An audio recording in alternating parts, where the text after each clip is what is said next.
4 महीना हुरमत वारा आहिनि। उन्हनि मां हिकिड़ो महीनो ज़िलहज जो महीनो आहे, जंहिंमें अल्लाह ताला जूं तकबीरात तहमीदात बि आहिनि। इन ई 10 ॾींहंनि में सदका ख़ैरात बि आहे। सॼे साल में सभिनी खां वधीक जिन ॾींहंनि में अमल महबूब आहिनि उहे इहे 10 ॾींहं आहिनि, जेके ज़िलहज जा इब्तिदाई 10 ॾींहं आहिनि। बिस्मिल्लाहिर्रहमानिर्रहीम, अल्हम्दुलिल्लाहि रब्बिल आलमीन, वस्सलातु वस्सलामु अला अशरफिल अंबिया वल मुरसलीन नबीना मुहम्मद व अला आलिहि व सहबिहि अजमाइन। ज़िलहज जो महीनो अल्लाह तबारक व तआला जे उन्हनि महीननि मां आहे जंहिंजी फ़ज़ीलत अल्लाह तबारक व तआला क़ुरान मजीद में ऐं प्यारे पैगम्बर नबी करीम सल्लल्लाहु अलैहि वसल्लम पंहिंजी अहादीस में कई जगहनि ते कई मक़ामनि ते बयानु फ़रमाई आहे।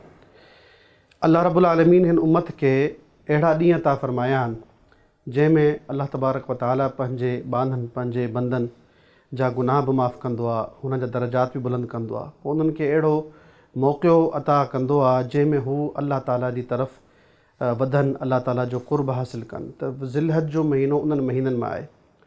सभिनी खां पहिरीं हिन जी का फ़ज़ीलत आहे इहा त अल्लाह रब्बुल आलमीन जे उन्हनि महीननि मां आहे जंहिंजी हुरमत क़ुरान करीम में बयानु थियल आहे। 4 महीना हुरमत वारा आहिनि, उन्हनि मां हिकिड़ो महीनो ज़िलहज जो महीनो आहे। इहो उहो महीनो आहे जंहिंमें अल्लाह रब्बुल आलमीन इंसान खे उहे 10 ॾींहं अता फ़रमाया आहिनि जंहिं 10 ॾींहंनि में इस्लाम जी शरीयत जा तक़रीबन तमामु आमाल अदा कया वेंदा आहिनि। उन्हनि जी मिसाल चंद मां तव्हांखे बयानु कंदुसि, जंहिंमें रोज़ो बि आहे, जंहिंमें क़ुर्बानी बि आहे, जंहिंमें हज बि आहे, जंहिंमें अल्लाह ताला जूं तकबीरात तहमीदात बि आहिनि। इन ई 10 ॾींहंनि में सदका ख़ैरात बि आहे।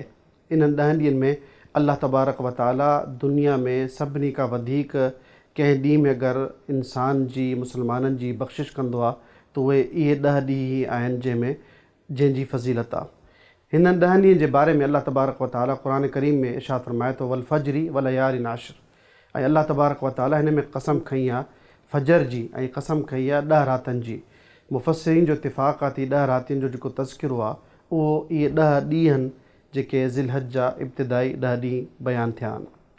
अल्लाह तबारक व तआला जे हिन जी क़सम खाइण जो मक़सदु इहो आहे त इन जी ताज़ीम ऐं इन जी हुरमत बयानु कई वञे। नबी करीम सल्लल्लाहु अलैहि वसल्लम जूं 2 या 3 हदीसूं मुख़्तलिफ़ मक़ामनि ते मौजूदु आहिनि जंहिंमें रसूलुल्लाह सल्लल्लाहु अलैहि वसल्लम बयानु फ़रमाइनि था त अल्लाह तबारक व तआला खे सॼे साल में कंदड़ अमलनि में सभिनी खां वधीक जिन ॾींहंनि में अमल महबूब आहिनि उहे इहे 10 ॾींहं आहिनि जेके ज़िलहज जा इब्तिदाई 10 ॾींहं आहिनि। सहाबा किराम पुछनि था, ए अल्लाह जे रसूल, छा जिहाद फ़ी सबीलिल्लाह खां वधीक? अल्लाह जे रसूल चवनि था, जी हा, जिहाद फ़ी सबीलिल्लाह खां वधीक अल्लाह तबारक व तआला खे इन्हनि ॾींहंनि में थींदड़ नेक आमाल वधीक महबूब आहिनि, सवाइ इन हालत में त को मुजाहिद अल्लाह जी राह में निकिरे पंहिंजे माल सां ऐं पंहिंजी जान सां गॾु, ऐं ॿई शयूं वापसि न अचनि। माल बि ख़र्च थी वञे अल्लाह ताला जी राह में ऐं उनजी जान बि शहादत जो रुतबो पाए वञे। सिर्फ़ु इहो इंसान जेको आहे उन अमल खे पहुची सघे थो जेको अमल इन्हनि 10 ॾींहंनि में अदा कया वञनि था। सब्सक्राइब करियो ऐं बेल आइकन ते क्लिक करियो त जीअं असांजी हर नई वीडियो जो नोटिफिकेशन मिले।